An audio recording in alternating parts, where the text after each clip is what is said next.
სულ რამდენიმე საათში ქვეყნისთვის უპრეცედენტო საყოველთაო გაფიცვა დაიწყება. შუადღის 3 საათიდან 3 საათის განმავლობაში გაიფიცება ათობით კომპანია, ბიზნესის, საწარმო და სხვა დაწესებულებები.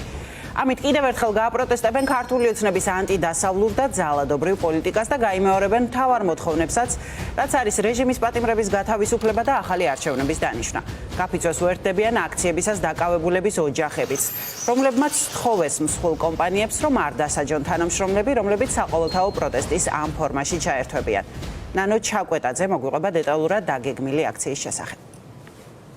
დიახ, 3 საათზე ნაკლები რჩება, ვიდრე ქვეყანაში საყოველთაო გამაფრთხილებელი გაფიცვა დაიწყება დღეს 15 იანვარს შუადღის 3 საათიდან 3 საათით განსხვავებული პროფესიის მქონე მოქალაქეები სხვადასხვა ინდუსტრიიდან, რომლებიც ერთხმად თანხმდებიან, რომ ახლა ოფისებში დასხდომაზე უფრო მნიშვნელოვანი ქუჩაში დგომა, პროტესტი და წინააღმდეგობა საერთო სახალხო გაფიცვას შეუერთდებიან, რაც გულისხმობს საყოველთაო გამაფრთხილებელი გაფიცვა.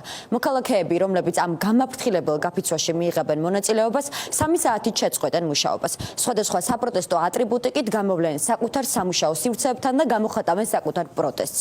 რეჟიმის წინააღმდეგ უწყვეტი სამოქალაქო პროტესტის 49 დღეს საყოველთაო გამაფრთხილებელი გაფიცვის მოთხოვნები არის უცვლელი. რეჟიმის ტყვეების გათავისუფლება და ახალი არჩევნები. ფაბრიკა, ფრესკო, კაფე მზიური, ნიუტონის თავისუფალი სკოლა, თბილისის თავისუფალი სკოლა, საქართველოს უნივერსიტეტი, კავკასიის უნივერსიტეტი, ახალი თეატრი, თუმანიშვილის თეატრი, PSP 5 წუთით. ეს მხოლოდ არის მცირე ჩამონათვალი იმ ბიზნესების, რომლებიც გაფიცვას შეუერთდებიან. გაფიცვა არის ერთ-ერთი ყველაზე მძლავრი იარაღი სისტემის წინააღმდეგ, ყოველთვის ყველა ეპოქაში ეს ასე იყო. მე პირადად ვიქნები უნივერსიტეტის წინ და როგორც კი დამთავრდება გაფიცვა 6 საათზე ყველას მოუწოდებ მოვიდეს საზოგადოებრივ მაუწყებელთან, სადაც ჩვენ მუსიკოსები გავმართავთ ხმაურიან პერფორმანსს და ერთი მინდა ვთქვა, ძალიან მნიშვნელოვანია, რომ ამ გაფიცვაში ჩაერთოს რაც შეიძლება მეტი წარმომადგენელი საჯარო სექტორიდან. ეს არის უმნიშვნელოვანესი იმისთვის, რომ გაფიცვა იყოს ეფექტური, ასე რომ მოუწოდებ ყველა საჯარო სექტორიდან გამოვიდნენ დღეს 3-დან 6 საათამდე და დადგნენ ქართულ ხალხთან ერთად. შეიძლება ზუსტად იცოდეს, რომ თუ გაიფიცება, გაუშვებენ სამსახურიდან, შეუქმნიან პრობლემებს, ასე შემდეგ, მაგრამ თავარი არის რა? ახლა არის გამოღვიძების პერიოდი, საქართველოს ხალხის გამოღვიძების პერიოდი და ქართულმა ხალხმა უნდა გავიაზროთ, რომ თუ ჩვენ ვიქნებით ერთად, ვერანაირი ოცნება და ვერც ერთი სხვა პოლიტიკური ძალა ვერ მოგვერევა. ქართველი ხალხი უნდა იყოს ამ პოლიტიკური თამაშის არბიტრი. ჩვენ სანამ საველე პირობებში ვართ, არ გვაქვს ოფისის წინ დავდგეთ და ამიტომ შევუერთდებით რომელიმე ჯგუფს, რომელიც იქნება გაფიცული. ბიზნესი ცოტას ფინანსური მხრივ იზარალებს, მაგრამ ხანგრძლივადიან პერსპექტივაში, რა თქმა უნდა, ძალიან მნიშვნელოვან საქმეს გააკეთებს. ყველა საკუთარი თავისთვისაც მშვენიერი ინვესტიცია გაიფიცეთ, ვისაც შეგიძლიათ. მეც ჩემ როგორც გუშინ დაკავებული პოლიტპატიმრების ტყვეების ოჯახის წევრებმა დედებმა გამოთქვა ძირითადად ეს აზრი, რომ ვიქნებით TSEU-ს პირველ კორპუსთან, სადაც ახლა სტუდენტები კიდევ ვიფიცებიან იმ თანატოლების გამო, რომლებიც ხედან ციხეში აბსოლუტურად უმიზეზოდ და უსამართლოდ.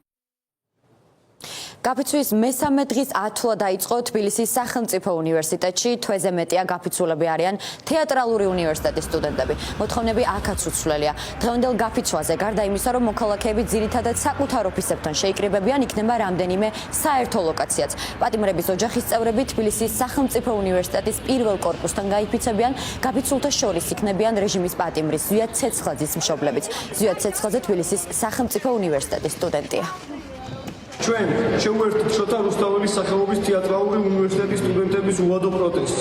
ჩვენ თვლით, რომ ახლა არის დრო, როდესაც სტუდენტებმა მთელი საქართველოს მასშტაბით მაქსიმალურად უნდა გამოვიყენოთ ჩვენი ხმა, რათა ვაიძულოთ რეჟიმი, რომ შეასრულოს ჩვენი მოთხოვნები, ხელახალი არჩევნების დანიშვნა და უკანონოდ დაკავებული სტუდენტებისა და თანამოქალაქეების გათავისუფლება. ასევე, მაშინ, როდესაც ჩვენი უნივერსიტეტის სტუდენტები ზვიად ცეცხლაძე და რევაზ კიკნაძე უკანონო პატიმრობაში იმყოფებიან, ჩვენ არ შეგვიძლია ამ მოსამართლობას უყურებდეთ და ლექციებზე ვიაროთ ჩვეულ რეჟიმში. თავს ვალდებულად თვლით, რომ აქ ვიყოთ და ვიბრძოლოთ მათი თავისუფლებისთვის. ჩვენ გვინდა შეგახსენოთ, რომ ივანე ჯავახიშვილის სახელობის სახელმწიფო უნივერსიტეტი არის და იქნება პროტესტის ადგილი. გაფიცვის კიდევ ერთი საერთო ლოკაცია იქნება წითელი ბაღი. იქ სარეკლამო ინდუსტრიაში დასაქმებული მოქალაქეები შეიკრიბებიან.